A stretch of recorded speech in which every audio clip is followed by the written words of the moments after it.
Hola y bienvenidos.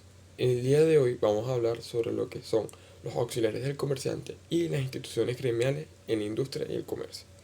Mi nombre es César Rodríguez y esto lo haremos con el fin de entender la importancia que tienen este tipo de instituciones gremiales en la sociedad, no solamente venezolana, sino de manera global.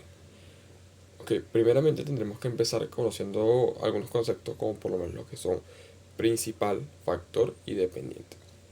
Ok, cuando hablamos de principal nos referimos a la persona que ocupa el primer lugar de importancia dentro de una organización o negocio. Siempre en el contexto comercial, el principal va a ser el empresario, esa persona que delega ciertas funciones a sus auxiliares que son el factor y los dependientes para la gestión de la empresa.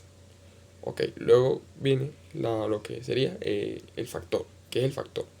El factor es un apoderado que administra y dirige un establecimiento comercial en nombre del propio principal. Este actúa como representante del comerciante, del empresario, y se encarga de gestionar las operaciones diarias del día a día y tomar ciertas decisiones dentro de su propia autoridad. Este puede realizar actos de comercio según, según lo indique en nombre del propio principal. Y ahora vendremos a explicar lo que es el dependiente. El dependiente, aunque tiene una definición similar a la del factor, ¿verdad? Es diferente, ya que es un empleado que está subordinado al comerciante. La diferencia con el factor, es que este no tiene ningún tipo de autoridad, ni solamente se dedica, por así decirlo, a cumplir órdenes y a hacer a cumplir a desarrollarse de manera más operativa, ¿verdad? Ahora, ¿cuáles son las formalidades de la constitución y las formalidades del dependiente? Y el factor y de todo eso. Para la constitución del factor, ¿verdad? Es necesario que un documento que se registre y que se anote en el registro de comercio, el cual se fija en la sala de audiencias del tribunal. Y aquí se pone o se deja claro cualquier limitación que necesite poner el principal. En cambio, con el dependiente, ¿verdad? Este realmente no requiere un registro formal a la hora de registrarse, simplemente con un contrato laboral que esté legal, que esté vigente, es suficiente. Ok, ¿cuáles son algunas facultades de esto? Del factor y del dependiente. Facultades y responsabilidades. Ok, por lo menos el factor, como ya hemos mencionado, tiene una gran amplia capacidad, ¿verdad? Para realizar actos de comercio o actos que requieran gestionar el negocio, ¿verdad? Sus responsabilidades se limitan a simplemente hacer que el negocio sea eficiente y funcione.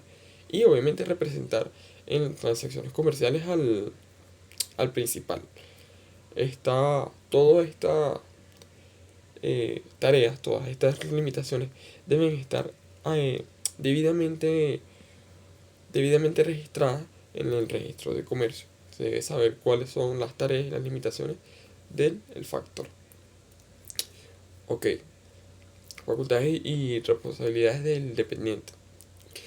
Como ya dije, aunque sí comparte ciertos rasgos similares con el factor, tiene facultades mucho más limitadas, ya que este simplemente se encarga de seguir las órdenes y de las directrices del principal o del factor. No tiene ningún tipo de autoridad para tomar decisiones realmente importantes, o sea, por su propia cuenta, y solamente ni tampoco puede representar en ningún tipo de transacción comercial. Ok, otro concepto importante que tenemos que saber es el de comisionista. El comisionista es simplemente un intermediario que realiza actos de comercio a cambio de una comisión, ¿verdad? Ok, este comisionista está ligado a un tipo de contrato, ¿verdad? ¿Cuáles son las características de este contrato? Este contrato es un acuerdo en el cual una persona, ¿verdad?, encarga a la otra, al comisionista, de realizar uno o dos o más actos de comercio. Las características de este contrato, de este documento, es que deben estar claramente definidas cuáles son los actos de comercio que se van a realizar, la especificación de las tareas, la comisión que se va a pagar y las condiciones bajo las cuales se van a ejecutar esta transacción. Ok, y por último vamos a hablar sobre lo que son el concepto de cámaras de comercio y estas agrupaciones y afiliaciones industriales. Ok, Cámara de Comercio. La Cámara de Comercio es simplemente una organización de empresarios y comerciantes que tienen el fin de promover los intereses del comercio y la industria en una región específica. Esta no es una entidad gubernamental, pero se actúan como representación del propio gobierno. Ok, ahora veremos algunas de estas agrupaciones, o por lo menos lo que son. Conce Comercio, que es una organización empresarial venezolana que promueve el desarrollo de estas organizaciones gremiales. Luego tenemos a Conindustria, que es la Confederación Venezolana de Industria, que es una organización que agrupa las cámaras y asociaciones industriales de Venezuela. Y por último, y la más importante, tenemos a Fedecámara. Fedecámara, o la Federación de Cámaras y Asociaciones y Comercio y Producción, ¿verdad?, de Venezuela, es una organización que agrupa las cámaras de comercio, industria y otros sectores económicos del país y actúa como representante del sector privado ante el gobierno. Este es la más importante de todas. Realmente tiene un gran poder, no solamente económico, sino político y social en el país. Esto ha sido todo. Espero les haya quedado claro. Gracias.